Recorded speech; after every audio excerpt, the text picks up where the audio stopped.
If you love history, traditional arts and skills, and vintage living as much as I do, come join me here at the Homestead, where the conversations are always interesting and educational. I'm glad you're here.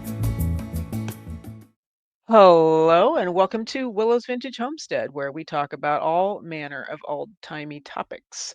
I'm your host, Willow Polson, and with me today are Jacob Plumb and Mitch Davis of Iron Gate Swordfighting out of Fresno, and I ran into these fine gentlemen at was it the Fantasy Fair? I guess it was over in Mariposa, and I thought I knew kind of sort of what I was doing, but no, I didn't. So it was very educational. So why don't you introduce yourselves and explain yourselves? Why is it that you got into sword fighting and tell me a little bit about the Iron Gate sword fighting?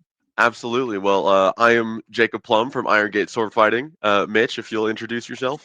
I'm Mitch Davis, also from Iron Gate Swordfighting. I've been doing it about 4 years. Yeah, I've been with Iron Gate Swordfighting for about 10 years now. I joined when I was 14, back when we were training in a park down in Visalia, but now we're actually in a bit more of a professional setup now. We're with a martial arts dojo.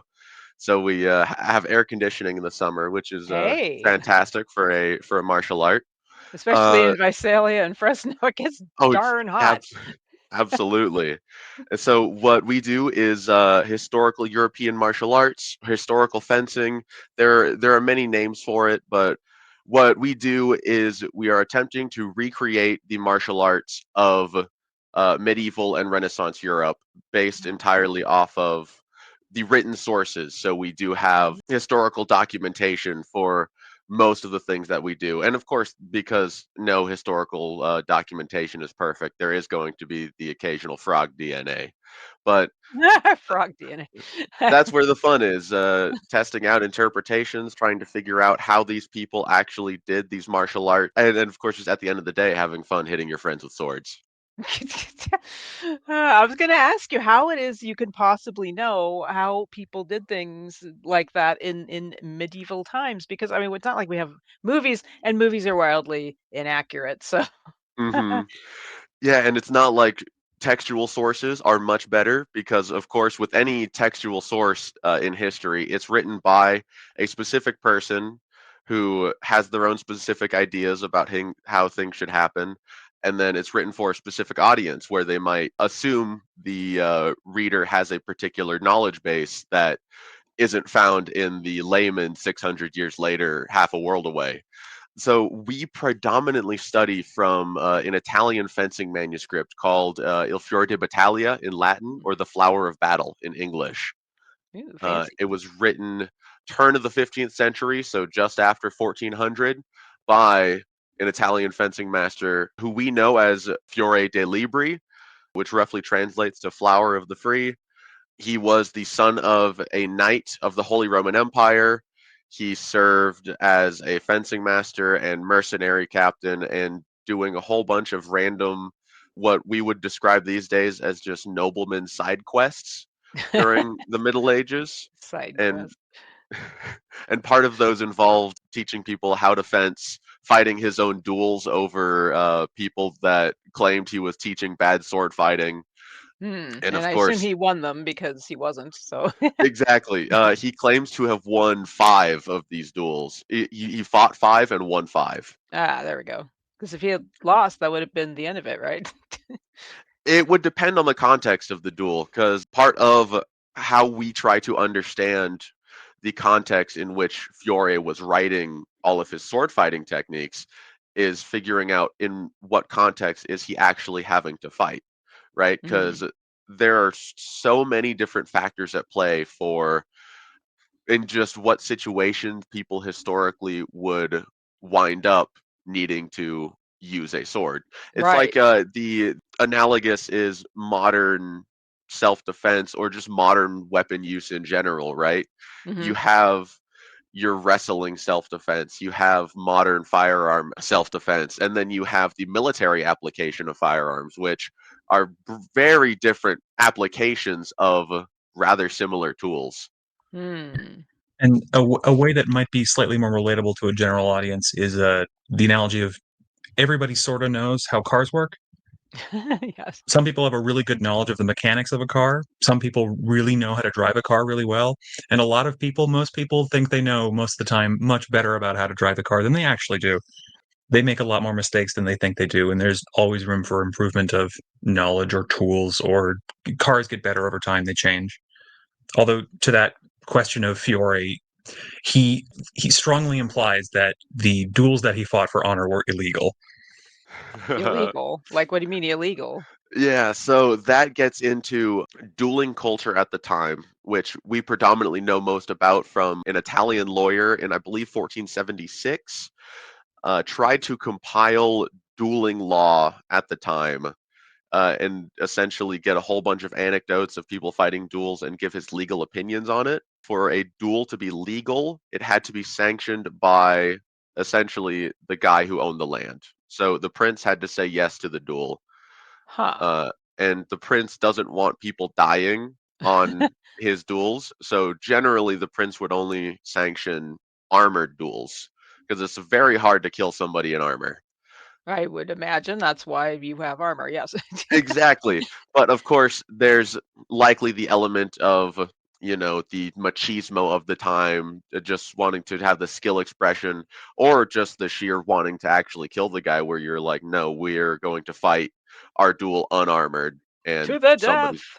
Exactly, because as we found in studying our martial art, we predominantly practice it with our best simulation of unarmored fencing.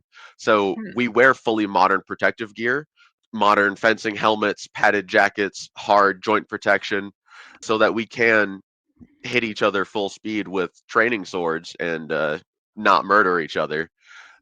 But That's good. yeah, exactly. It's always good for when your sword friends come back the next day. Right, but Uh, you do want your friends coming back, not, in pieces. exactly. But as we found, it's incredibly common for, especially with long swords, the two-handed medieval weapon that shows up in about 1300 and becomes widespread afterwards. It's very easy for both parties to kill each other at the same time. Well, they're so long and heavy, and when I was there, it over in Mariposa, the sword was like a big honking sword. It was probably what, 5 or 6 pounds or something. I mean, approximately. And that's when I think of fencing, I think of the little lightweight wispy thing in the Olympics. So how do you fence with a big sword like that? Even those larger swords only get to about 6 pounds. Like 6 to 8 is when you get into the massive Renaissance great swords. The swords that we fight with are generally more of the like 2.5 to 3.5 pound range. Really? For the medieval longsword, and of course you can go heavier for a more specialized longsword, but it is generally a very lightweight weapon, especially with two hands on it. So it is going Right. to move very fast. And from Okay. reading, the ones used in actual warfare, as far as we can tell from antiques we find in battle context, are a little heavier in a pound and a half range above our average. But one of the big things about the martial arts aspect, a lot of the frog DNA, is bringing in other martial arts that have survived, that have passed on their legacy of how to use a sword. Hmm. So one of the things that movies get wrong is that they have the swords being swung, which is really the most muscularly energetic way of using a sword. Preferably, you don't want to swing it around. On the one hand, that is very energetic and you burn out very quickly, which means you Ah, can't defend yourself. And on the other hand, that means you take the sword way out of range of being in front of you. The bigger the swing, the less protected you are. right. And you've always got them in movies like, clangety clang clang, the blades are hitting each other, and I'm every time I see that, I'm like, "Oh, no, no, stop that." No, yeah, and I mean, part of that is that fight choreography is a very specific field in and of itself, because you have to think about the logistics of how are we going to take generally stuntmen who aren't going to be trained swordsmen. How do we make them fight each other in a way that's safe, that keeps the audience entertained? So it's not to say you can't incorporate techniques from historical martial arts and, sort of spice things up a little bit, but just from the logistical perspective, it makes sense why you see Hollywood shenanigans, as much as it does pain me. on the occasion. Shenanigans. Right? Yeah. Yeah. And well, because it's flashy, right? That's what they want. But beyond sword fighting, though, I mean, you're saying martial arts, so there are other techniques that you teach people at your school? Yeah, so specifically in just what Fiore wrote down, he codified his system in what he calls armazare. So in his book, he discusses wrestling, dagger fighting, the sword in one hand, the sword in two hands, the sword in armor, the poleaxe, the lance, the sword on horseback, the lance on horseback, and there are a few sections of like, oh, here is a baton in if you're sitting down and somebody attacks you with a dagger. That's one play he gives, which is incredibly specific. But yeah, he specifically covers a wide range of technique of the Okay. martial arts of his day because it wasn't all just sword fighting. You would have to, especially as you get into more armor, there is going to be a lot more wrestling because Hmm. it's very hard to open up a tin can unless you get up close and personal with your can opener. So you're gonna want to find those just like in D&D, find the weak spot and get a knife in there, right? Yeah, exactly. Exactly. Yeah. Fiore is also helpful in terms of studying historical sources because Fiore gives us some very particular diagrams with descriptions about how the cuts are supposed to work, which really Ah, strongly inform the efficiency with which we can do a cut. People who follow those rules very, very narrowly tend to do better and more efficient cuts than people who don't. that So that's makes one sense. thing that indicates to us that it's martially valid, is how it would say it. So for someone that wants to get started doing some of this stuff, what would you recommend? Just like start small with knife work or something not with a blade on it, like a pole? Yeah, for getting into specifically historical fencing or HEMA, you can there's a nifty little tool called HEMA Club Finder. Oh, It gives you I believe it's only United States based, but if you put in your location, it'll give you a list of HEMA clubs nearby, oh, and cool. you can go check them out and learn from them. Now, granted, what a HEMA club teaches will depend, of course, on what instructors they have. HEMA is a Sure. very broad term, so we focus on what people generally call the Italian longsword. There are plenty of other things like the German longsword is one of the biggest phenomena in HEMA, but also the rapier, which you have a wide variety of rapier sources. Okay. But then you also get into a whole bunch of other weapons that people started to write manuals for. Because as we get further out of the Middle Ages and into the Renaissance, we start having people write more and more texts on how to use various swords. All right, that makes sense. And then before I forget, HEMA, is that an acronym? What is that? Yeah, HEMA is the acronym for Historical European Martial Arts. Oh, okay. All right. It's got a little contention because it then brings in the European, and it's like can draw in the crowd you're not really aiming for. Yeah. So Gotcha. yeah, and so actively people are starting to go more for historical fencing or just specifically talking about what type of HEMA they do. But Mhm. the term HEMA has too much institutional inertia for us to ever say Gotcha. farewell to it. Yeah, yeah, yeah. No, I understand that. And there are Um, also sister movements that exist now. Historical African martial arts, if that's interesting to a person, or historical Chinese martial arts, which is looking at the historical Chinese manuals. oh yeah. China, the Middle East, and Europe are, I think, the only places that actually have surviving historical manuals that talk about how to sword fight. Right. And that's okay. That's what I was heading for earlier was the printing press. So in the Renaissance, right, you start seeing more widely distributed manuscripts for things. Does that affect how people are learning from each other? Is that they have like a Yes, one major guidebook? in several ways. A lot of the really like the medieval manuscripts of say Fiore, there are four surviving manuscripts, one of which is published after Fiore's death, probably. When it comes to 100 years later, you get Marozzo after the printing press has started to come into full swing, and we have hundreds and hundreds and hundreds of surviving examples of copies of his book. there's also a cultural difference that happens because swords are easier to make in addition to books being easier to make. So a lot more people are engaged in sword fighting. A lot more people are doing it quasi-recreationally. And also because of the culture of the time, there's an emphasis on both self-defense and protecting your community and all these things with weapons. But it is also a personal pastime that a lot of people enjoy.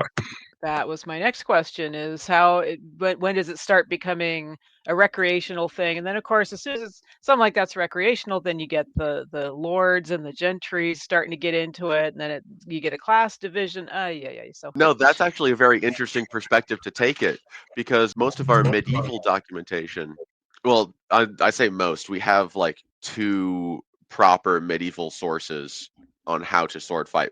One of them is Fiore, and the other is an anonymous book about 100 years before Fiore, oh wow.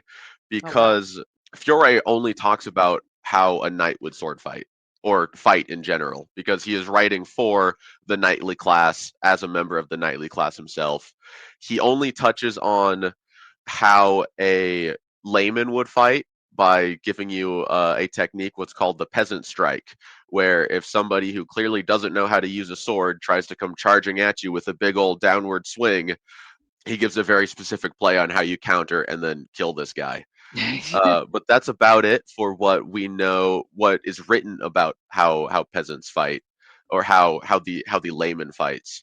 But then, especially in Italy, as the Renaissance and we get more of a burgeoning middle class, the printing press allows text to be written. Texts are able to be distributed amongst more people not of the noble class. So they're like, oh, I want to do swords. I want to evoke this image of manliness, nobility that involves swords.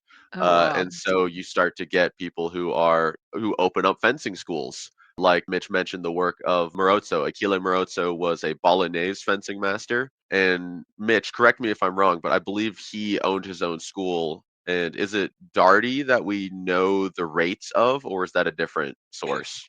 So we know that Darty, we have the surviving communications letters between Darty and the city of Bologna, where Darty was given a site to teach and also given some money in exchange for reducing his rates to allow his teaching to be more accessible to people in Bologna. Oh wow. That was around 1420. Holy mackerel. So even back then you had people doing it for fun to feel like a manly man. And then you had subsidized classes even back then, sounds like. Yeah, and if they even talk about what sort of techniques you would do if you're like, if you are fencing with someone for play, you do more flourishes, you make it look a little fancier. But then they Ah. also talk about, yeah, if you're in a real sword fight, keep your sword low and hit them in the hands. There we go. Yeah. Yeah, and in the context of these guys are now mostly going to be fighting in an unarmored civilian context, Mm. then yes, absolutely, the hands are going to be a phenomenal target. So if you take those out, no more Y- sword fighting. Exactly. Right. Yes. So that's not a thing that was, I mean, because you hear about people like Joan of Arc and stuff, so that would pretend to be men in order to go off to battle or do whatever they were doing. But this is not a thing that ladies would do in any way. Oh, it is a thing that ladies would do. Oh, good. Okay. Um, Tell me more. it is we don't get a lot of documentation about it in the nobility of noble women doing it, but we do know some that did do it because they're discussed as being good swordsmen in very limited contexts because not a lot of text survives. In the more civilian contexts, we get a lot of like German sources talking about so and so, Mr. and Mrs. So and so, who are part of this school. We know of a couple of German, and because it's German, and I'm mostly Italian, I don't have a great memory of this, but there is a part of a lineage of German fencing that is largely popularized by a couple who come to be popular in a region and have a lot of kids who grow up to be good sword fighters. So Oh, it's wow. considered an important thing generally. Yeah. Well, that's fascinating. See, that took out my assumptions about what was allowed or not allowed back then. That's great.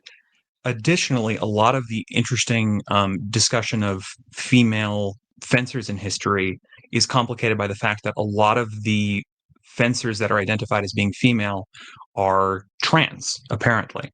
Oh, wow. A majority, it seems, from my attempts to look into the subject. Huh. Wow, that's a whole other dimension. Wow. So, back to a question I had a while back that I'm not sure got covered fully. How would you recommend a beginner start? Like if they Oh wanted yes. to, yeah, Almost always, I got onto that train of thought by talking about Hema Club Finder, but then promptly fell off of it. that's fine. Uh, so I highly recommend finding a local Hema Club because it is such a it is still a very new martial arts phenomenon. So there very well might not be a club out there. I'm just thinking that people might be intimidated by a sword. They may not have good like hand or wrist strength. They might want to try using like, daggers instead. And that's all the kind of stuff that is taught in these classes. So you'll predominantly find swords as the main thing studied by people. We touch on dagger and grappling, but mainly as supplements for Okay. longsword material. And if somebody is just wanting to start out, honestly, any sort of martial art is going to get you into a mindset and a physicality that will then transfer over decently well into historical fencing. Okay, that makes sense. You mentioned earlier there's like African weaponry and Asian as well. So is there a lot of cross-cultural? Because I know that you're sticking very closely to the European, as you said, but it seems like with the trade routes and the Silk Road and all that, that people would have been picking up techniques from other cultures. I'll touch briefly on this, Mitch, and then I'll let you take over because you're our main guy there. So, especially in the time period, there isn't like a homogenous view of European, right? Hmm. So when Fiore writes about essentially how diverse his training is, he only mentions Italian and German masters, but he says, "Oh, I've gone all over Germany, all over Italy, learned these techniques."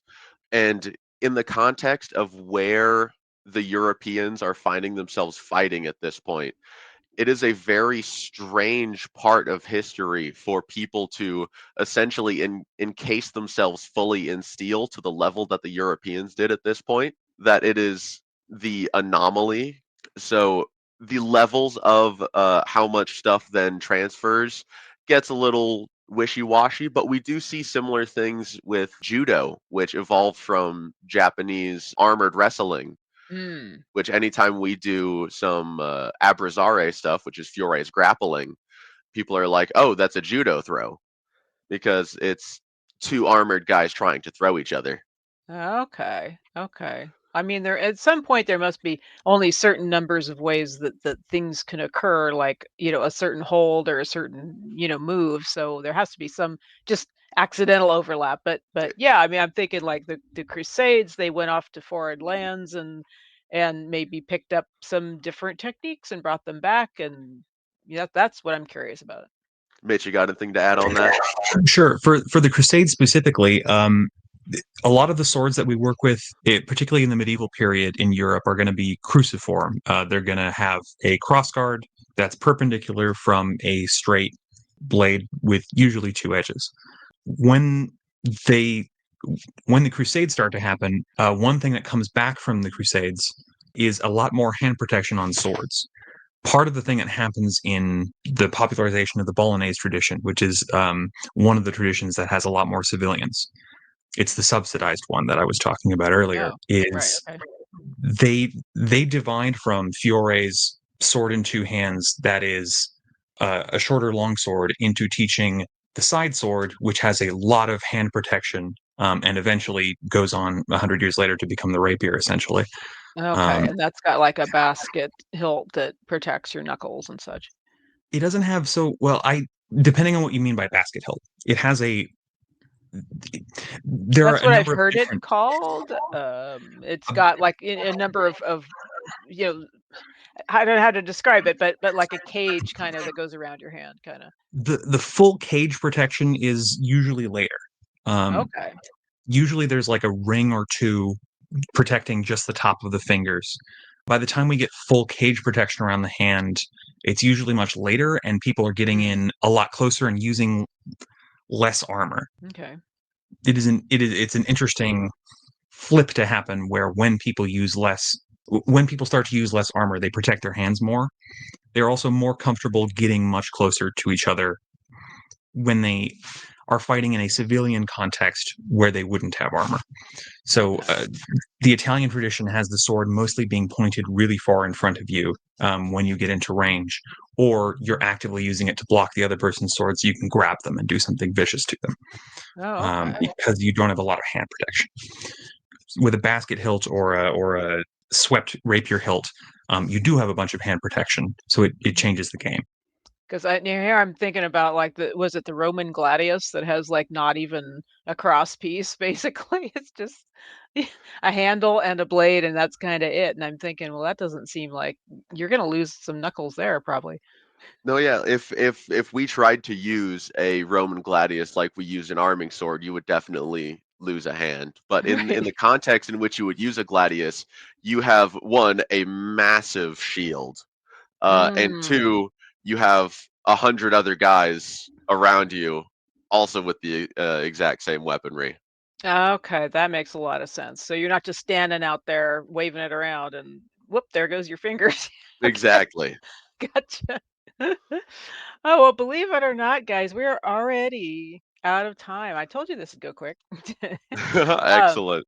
so do you have any parting thoughts for the audience? Things of words of wisdom, things that you would like everyone to know about what it is you do, Iron Gate, sword fighting, or anything else related? Yeah, we are Iron Gate Swordfighting. We teach historical European martial arts, historical fencing. It's incredibly fun, so I highly recommend anyone who's vaguely interested in learning about swords. If you're local to the Fresno Central Valley area, come check us out. If you're not, then go to HEMA Club Finder, find HEMA Club, and try out some of their beginner lessons. Make new friends and stab them. It's a great time. Oh my, Exactly. wonderful. That's perfect. All right. Well, thanks very much, guys. Thanks for listening, everybody. I hope you enjoyed the show, and be sure to listen to my back catalog. A lot of interesting stuff there, and lots more great shows coming up. I'll see you next time on Willow's Vintage Homestead. Bye, everybody.